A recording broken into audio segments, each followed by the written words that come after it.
Sa ngalan ng Ama at ng Anak at ng Espiritu Santo. Amen.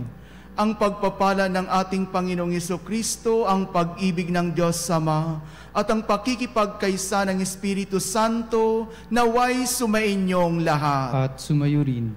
Mga kapanalig, isama din po natin sa ating banal na misa ang ating mga personal na kahilingan sa buhay at ang ating patuloy na pagpapasalamat sa Diyos sa mga biyayang ipinagkaloob niya sa atin. Ganun din po sa mga nagdiriwang ng kanilang kaarawan sa araw na ito na pamalaging malusog ang kanilang kalusugan. At sa mga humihiling naman ng kagalingan para sa kanilang karamdaman, naway hipuin ng Panginoon ang kanilang nararamdaman at pagalingin sila. Mga kapatid, aminin natin ang ating mga kasalanan upang tayo maging marapat gumanap sa banal na pagdiriwang. Inaamin ko sa makapangyarihang Diyos at sa inyong mga kapatid na lubha akong nagkasala sa isip, sa salita at sa gawa at sa aking pagkukulang. Kaya isinasamo ko sa mahal na Birhen Maria, sa lahat ng mga anghel at mga banal, at sa inyong mga kapatid, na ako'y ipanalangin sa Panginoong ating Diyos. Kaawaan tayo ng makapangyarihang Diyos, patawarin tayo sa ating mga kasalanan, at patnubayan tayo sa buhay na walang hanggan. Amen. Panginoon, kaawaan mo kami. Panginoon, kaawaan mo kami. Kristo, kaawaan mo kami. Kristo, kaawaan mo kami. Panginoon, kaawaan mo kami. Panginoon, kaawaan mo kami.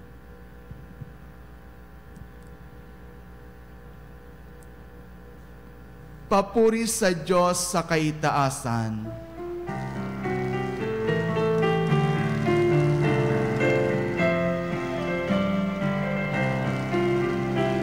Luwalhati sa Diyos sa kaitaasan, kaloob sa lupa ay kapayapaan.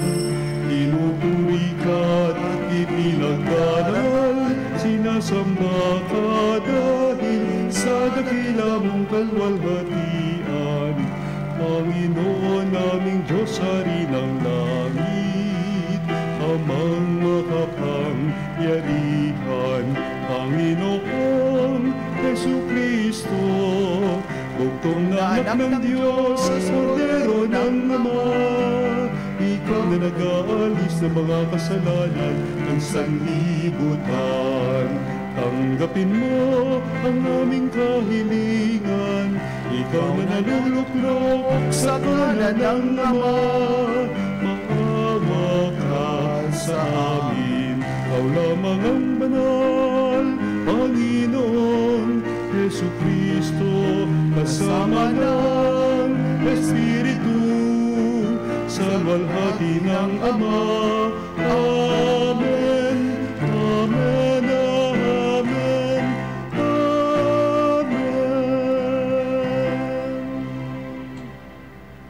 Manalangin tayo. Ama naming makapangyarihan, iyong ipinagkaloob sa aming sambahin ang ngalan mo, bunga ng pangangaral ng mga apostol. Tugunin mo ang pagdalangin ni San Simon at San Judas para umunlad lagi ang sambayanan sa pagkakaroon ng mga bagong kaanib na sumasampalataya sa iyo sa pamamagitan ni Jesucristo kasama ng Espiritu Santo magpasawalang hanggan. Amen. Pagbasa mula sa sulat ni Apostol San Pablo sa mga taga-Efeso.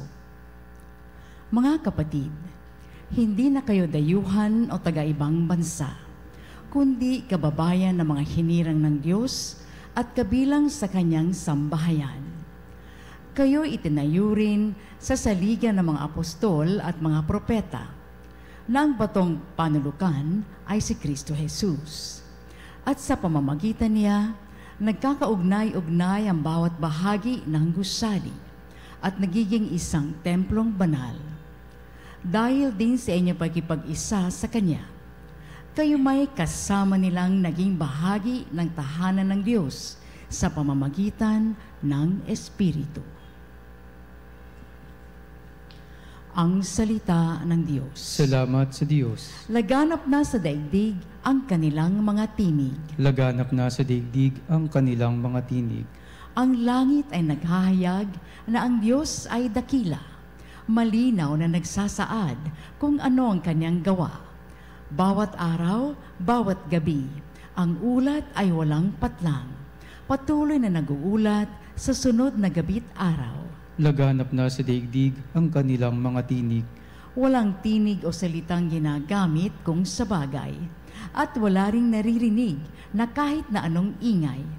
Gayunpaman, sa daigdig ay laganap yaong tinig, ang balita ay umaabot sa duluhan ng daigdig. Laganap na sa daigdig ang kanilang mga tinig.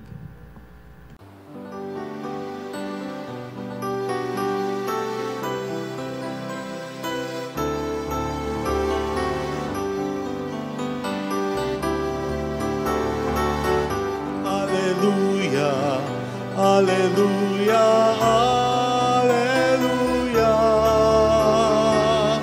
alleluia, alleluia, alleluia,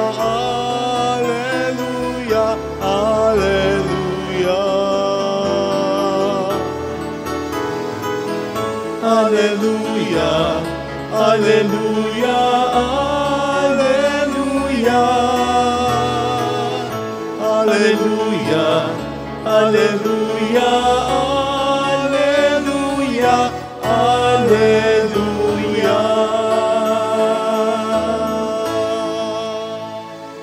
Sumainyo ang Panginoon. At sumayo rin. Ang mabuting balita ng Panginoon ayon kay San Lucas. Papuri sa iyo, Panginoon.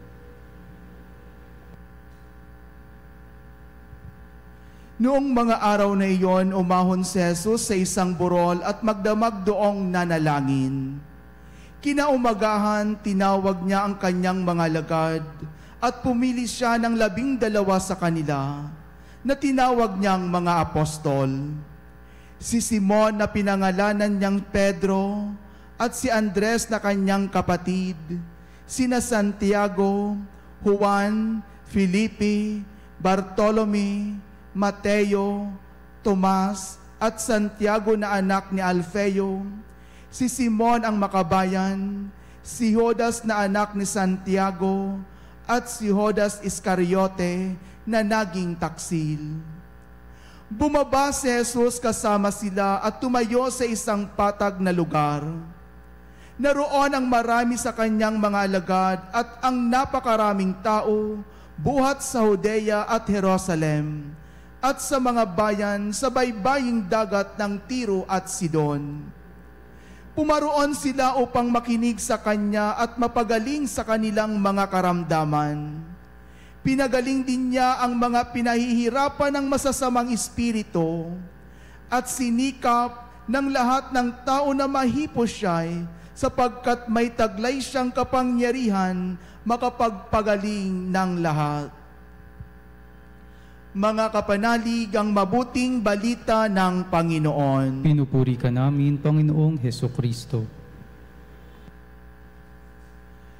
Mga kapanalig, napakagandang pagnilaya ng mga pagbasa na napakinggan natin sa araw na ito, dahil ito po ay tumutugma sa atin bilang isang mananampalatayang Kristiyano. Bilang isang mananampalatayang Kristiyano, nandun ang ating responsibilidad na ipagkalat at ipamahagi ang mabuting balita ng Panginoon. Mga minamahal kong kapanalig kay Kristo, ang ebanghelyo natin sa araw na ito ay napakinggan natin ang halimbawa ni Jesus sa kanyang malalim na pakikipag-ugnayan sa Diyos Ama sa pamamagitan ng panalangin. Bago po siya pumili ng 12 apostol, umakyat siya sa bundok at nanalangin magdamag. Ang gabing iyon ay hindi isang simpleng oras ng pananalangin, kundi isang sandali ng tahimik na pakikipag-ugnayan sa Ama bago gumawa ng napakahalagang desisyon, ang pagpili ng kanyang mga pinakamalapit na tagasunod. Sa atin mga kapatid, tinuturo sa atin ni Jesus ang halaga ng paghahanap ng patnubay ng Diyos sa lahat ng ating gagawin. Ang ganitong ori ng malalim na panalangin, mga kapanalig, ay isang paalala sa atin na bago natin hanapin ang malalaking desisyon sa ating buhay, nararapat na ilapit muna natin ang mga ito sa Diyos. Sa panahon ngayon, mga kapanalig, madalas tayong abala sa ating mga gawain, sa ating mga trabaho, at mga pang-araw-araw na responsibilidad. Ngunit sa gitna ng lahat ng ito, mga kapanalig, hinihikayat po tayo ng Ebanghelyo na maglaan ng oras upang magdasal. Hinihikayat tayo ng Ebanghelyo na maglaan ng oras na makinig sa tinig ng Diyos na gumagabay sa ating mga desisyon at hakbang. Kaya nga po napakagandang pagnilayan ang ating Ebanghelyo sa araw na ito na tinuturuan tayo ng ating Panginoong Hesukristo kung paano tayo gumawa ng desisyon na merong pananalangin, na merong oras sa Diyos at merong oras na kung saan mapaghahandaan natin ang mga desisyon na gagawin natin sa buhay natin. Kaya mga kapanalig, makikita din natin na si Jesus ay hindi lamang basta-basta pumili ng mga apostol. Sa mahabang oras ng panalangin, pinili niya ang mga taong kanyang pagkakatiwalaan upang maging haligi ng ating simbahan. Sina Pedro, sina Andres, Santiago, Juan at iba pa. Bagamat may mga kahinaan sila, nakita ni Jesus ang kanilang potensyal na maging mga tagapagpalaganap ng mabuting balita. Isa itong paalala sa atin, mga kapanalig, na tinatawag tayo ng Diyos hindi dahil tayo ay perpekto, kundi tayo dahil may plano siya para sa atin. Tinatawag tayo ng Diyos dahil may plano siya para sa atin. Plano na kung saan tayo din ay may kakayahan, tayong lahat ay may kakayahan magbahagi ng kanyang mabuting balita. Sa ating buhay, mga kapanalig, madalas tayong nakadama na hindi tayo sapat, na maraming pagkukulang at minsan mga kahinaan sa ating kakayahan. Ngunit gaya ng mga apostol, tayo rin ay tinatawag ni Kristo upang gampanan ang isang mahalagang tungkulin sa kanyang misyon. Hindi perpekto ang mga apostol. Ang ilan sa kanila, mga kapanalig, ay may mga kapintasan, meron kahinaan, ngunit sa grasya ng Diyos, sila ay nabago at naging matatag na saksi ng Ebanghelyo. Tayo rin, mga kapanalig, ay kaya niyang gamitin sa kabila ng ating kahinaan kung tayo'y magtitiwala sa kanyang plano. At by virtue of our baptism, we receive the threefold missions of Christ, na tayong lahat ay may kakayahan, merong obligasyon na magbahagi ng salita ng Diyos, na ang pagbabahagi ng salita ng Diyos ay isang pamamaraan na nakikipag-isa tayo sa misyon na iniwan sa atin ng ating Panginoong Hesukristo. Kaya ang pagtawag ng Diyos, mga kapanalig, ay laging nauugnay sa misyon. Ang mga apostol ay pinadala upang ipalaganap ang Ebanghelyo at ganun din ang ating tungkulin bilang mga bininyagang Kristiyano. Hindi lamang sapat na tayo ay tumanggap ng tawag, kailangan din nating ipakita ang ating pananampalataya sa pamamagitan ng ating mga gawa, ng ating mga iniisip, lalong-lalo na po sa larangan ng ating komunidad, sa ating pamilya, kung paano natin ito isinasabuhay, kung paano natin isinasagawa ang mabuting balita ng Panginoon. Tayong lahat po ay tinatawag na maging saksi ng pag-ibig ng Diyos, gaya ng ginawa ng mga apostol. Mga kapanalig, naway matutunan natin sa araw na ito ang kahalagahan ng panalangin at pagtitiwala sa Diyos. Sa lahat ng ating mga desisyon, naway mga kapanalig, bukas ang ating mga puso sa kanyang tawag at maging handa tayong gampanan ang misyon na ipinagkatiwala niya sa atin. Gaano man ito kaliit, gaano man ito kalaki, Tulad ng mga apostol, naway maging tapat tayo sa ating paglilingkod sa Diyos at sa kapwa. Ngayon po mga kapanalig ay pinagdiriwang din natin ang kapistahan ng mga apostol na sina San Simon at San Judas Tadeo. Sila po ay mga tagasunod ni Jesus na buong tapang na isinabuhay ang kanilang misyon upang ipalaganap ang mabuting balita. Hindi man sila madalas nababanggit sa mga ebanghelyo, mahalaga ang kanilang papel sa pagtatag ng simbahan. Sila ang mga saksi na buhay at mga aral ni Jesus at handa nilang ibigay ang kanilang buhay para sa misyon ng pagpapahayag ng kaligtasan. Ang buhay ng dalawang apostol, mga kapanalig, na ito ay nagtuturo din po sa atin ng kahalagahan ng pagsunod kay Kristo na merong kababaang loob at katapatan. Hindi sila mga kilalang personalidad, ngunit mga kapanalig, sila ay mga tapat na tagasunod. Sa ganitong paraan, tinuturuan din po tayo ni San Simon at San Judas Tadeo na ang pagiging tapat sa maliit na bagay ay mahalaga sa mata ng Diyos. Hindi po kinakailangan na maging sikat. Hindi po kinakailangan na maging makapangyarihan upang maging mabuting lingkod ng Diyos. Ang panawagan sa atin mga kapanalig sa araw na ito ay kung paano natin ipakita ang ating tapat na paglilingkod sa Diyos. Ang tapat na paglilingkod sa Diyos ay maipapakita natin doon sa mga taong nasa laylayan ng ating lipunan. Abutin natin sila at bigyan natin sila ng mga bagay na kailangan nila, lalong-lalo na po sa panahon ngayon na kung saan ang ating mga kapatid na nasa laylayan, na naapektuhan ng bagyo, ay kailangan nila ng mga pangangailangan nila sa buhay.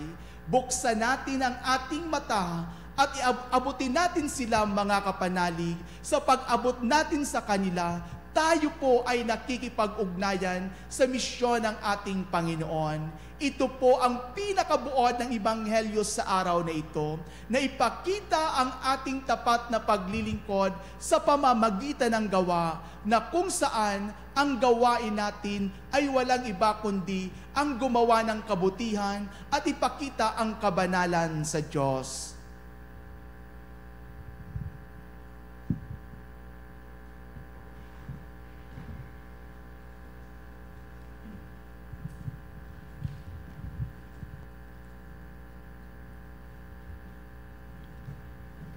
Bilang mga bahagi ng isang gusali ng pundasyon ay ang mga apostol at mga propeta, ilapit natin ang ating mga kahilingan sa Ama ng Habag. Ang ating pong itutugon, Ama, pagpalain mo kami ng hinubog mo sa pananampalataya ng mga apostol. Ama, pagpalain mo kami na hinubog mo sa pananampalataya ng mga apostol.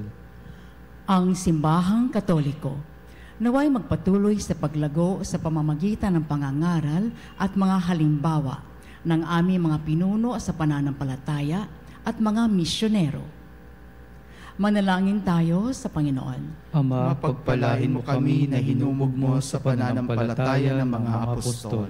Tayo naway magkaroon ng sigla at sigasig ni San Simon. Manalangin tayo sa Panginoon. Ama, pagpalain mo kami na hinubog mo sa pananampalataya ng mga apostol. Atin nawang tularan ang pagmamalasakit at kababaang loob ni San Judas Tadeo. Manalangin tayo sa Panginoon. Ama, pagpalain mo kami na hinubog mo sa pananampalataya ng mga apostol. Ang mga may sakit, naway pagkalooban ng Panginoon ng kagalingan at bigyang lakas ang mga nawawalan ng pag-asa. Manalangin tayo sa Panginoon. Ama, pagpalain mo kami na hinubog mo sa pananampalataya ng mga apostol. Ang mga yumao, naway walang hanggang magtamasa ng kaganapan na mapagligtas na kapangyarihan ng Diyos na matagal nilang pinananabikan. Manalangin tayo sa Panginoon. Ama, pagpalain mo kami na hinubog mo sa pananampalataya ng mga apostol.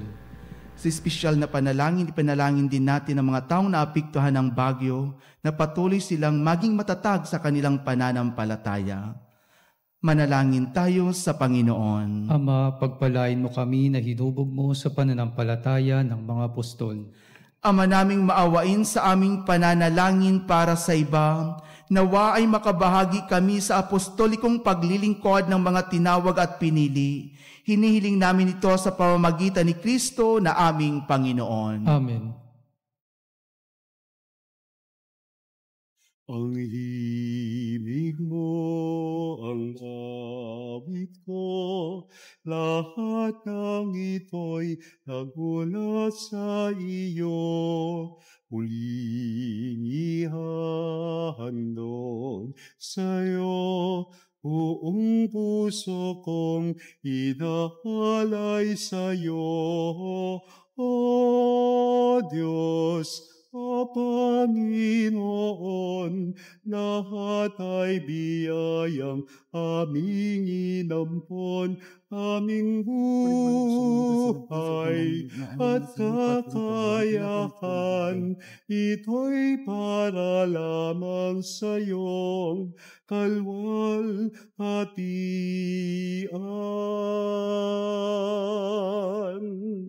Ito'y para lamang sa iyong kalwalhatian.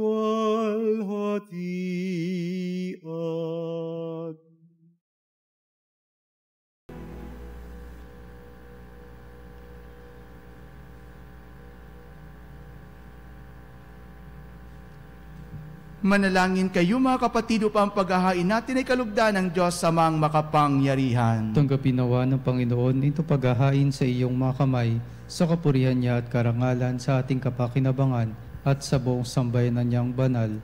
Ama naming lumikha, kaming nagpaparangal sa walang maliw na kadakilaan ni na Apostol San Simon at San Judas, ay nakikiusap na tanggapin mo ang aming mga alay at akayin mo kami sa pagdiriwang na marapat sa paghahaing ito sa pamamagitan ni Jesucristo kasama ng Espiritu Santo magpasawalang hanggan. Amen. Sumainyo ang Panginoon. At sumayo rin. Itaas sa Diyos ang inyong puso at diwa. Itinaas na namin sa Panginoon. Pasalamatan natin ang Panginoong ating Diyos. Marapat na siya ay pasalamatan. Ama naming makapangyarihan, tunay ngang marapat na ikaw ay aming pasalamatan sa pamamagitan ni Jesucristo na aming Panginoon. Itinatag niya ang iyong sambayanan at ang mga apostol ay saligat katuwang sa pagpapanatili ng iyong pagmamahal na di magwawakas kahit kailan.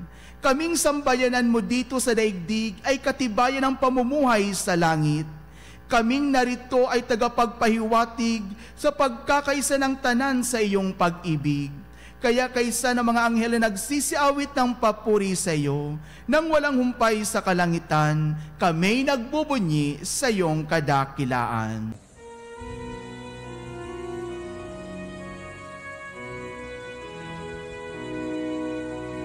Santo, Santo, Santo, Panginoong Diyos ng mga hukbo, napupuno ang langit at lupa ng kadakilan mo. Hosana, Hosana sa kaitaasan, pinagpalang na paririto sa ngalan ng Panginoon.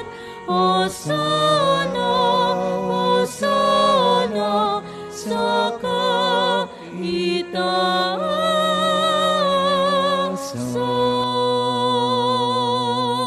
Ama naming banal, ikaw ang bukal ng tanang kabanalan, kaya't sa pamamagitan ng iyong Espiritu, gawin mong banal ang mga kaloob na ito, upang para sa aming maging katawan at dugo ng aming Panginoong Hesukristo.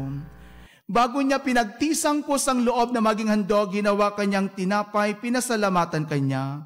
Pinagati-hati niya yun, iniabot sa kanyang mga alagad at sinabi, "Tanggapin ninyong lahat ito at kanin. Ito ang aking katawan na ihahandog para sa inyo."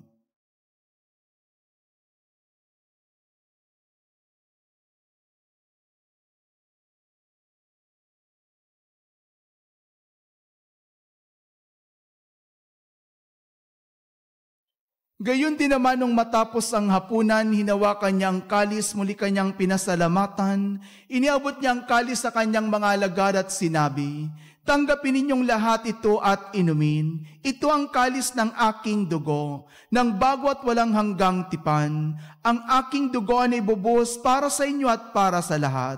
Sa ikapagpapatawad ng mga kasalanan, gawin ninyo ito sa pag-alala sa akin."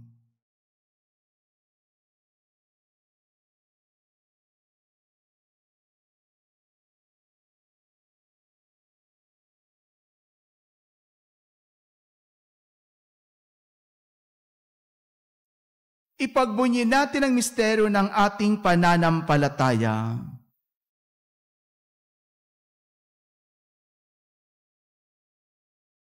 Ang kamatayan mo, Panginoon, aming ipinahayag. Ang muli mong pagkabuhay ay pinagdiriwang hanggang sa iyong pagbabalik. Hanggang sa iyong pagbabalik. Ama, ginagawa namin ngayon ang pag-alala sa pagkamatay at muling pagkabuhay ng iyong anak. Kaya't iniaalay namin sa iyo ang tinapay na nagbibigay buhay at ang kalis na nagkakaloob ng kaligtasan.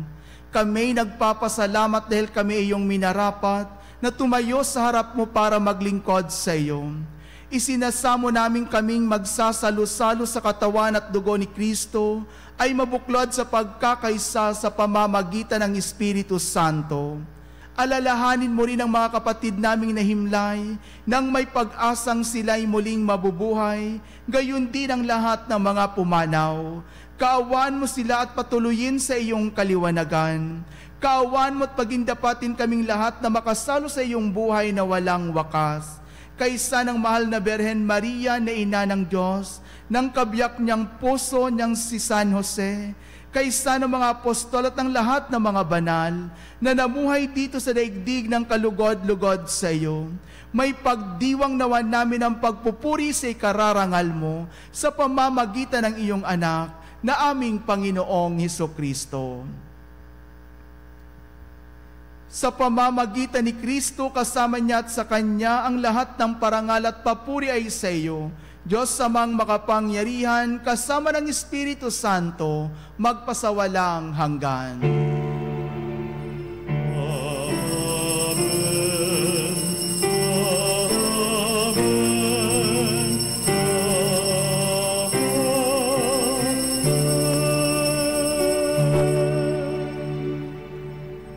Sa tagubili ng mga nakagagaling na utos sa turo ni Jesus na Panginoon natin at Diyos, ipahayag natin ang lakas loob.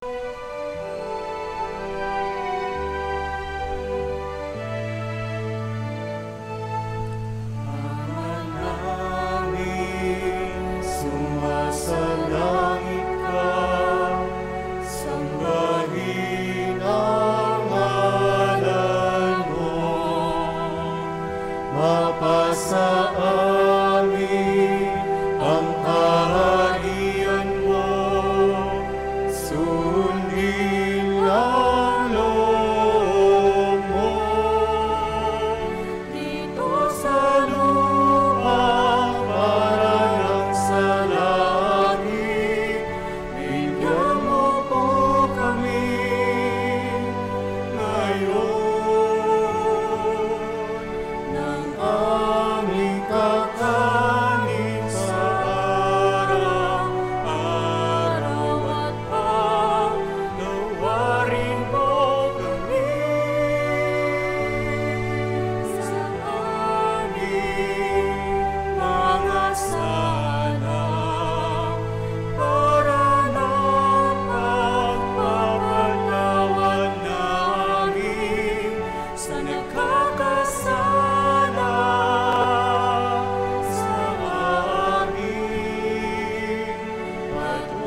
Hinihiling namin kami adya sa lahat ng masama, pagkalooban ng kapayapaan araw-araw, iligtas sa kasalanan at ilayo sa lahat ng kapahamakan, samantalang aming pinanabikan ang dakilang araw ng pagpapahayag ng tagapagligtas naming si Jesucristo. Sapagkat iyong kaharian at ang kapangyarihan at ang kapurihan, magpakailanman. Amen.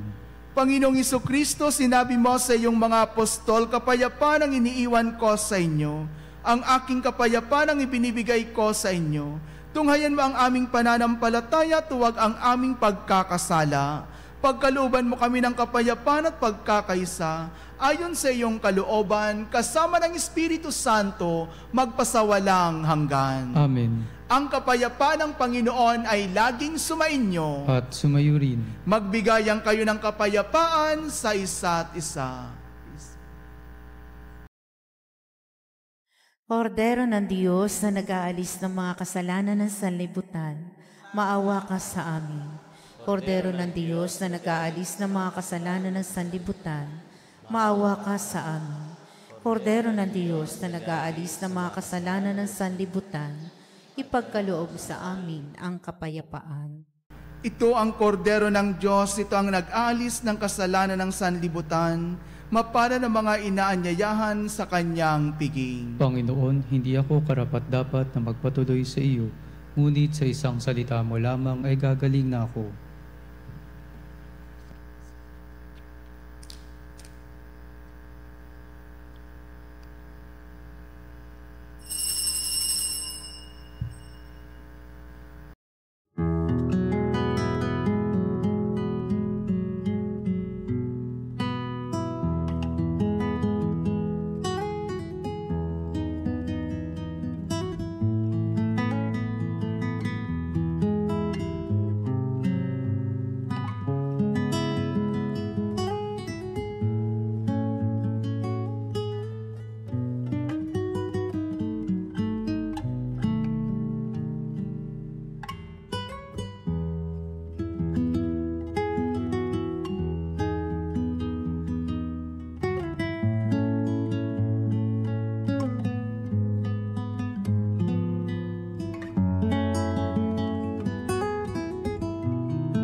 Manalangin tayo.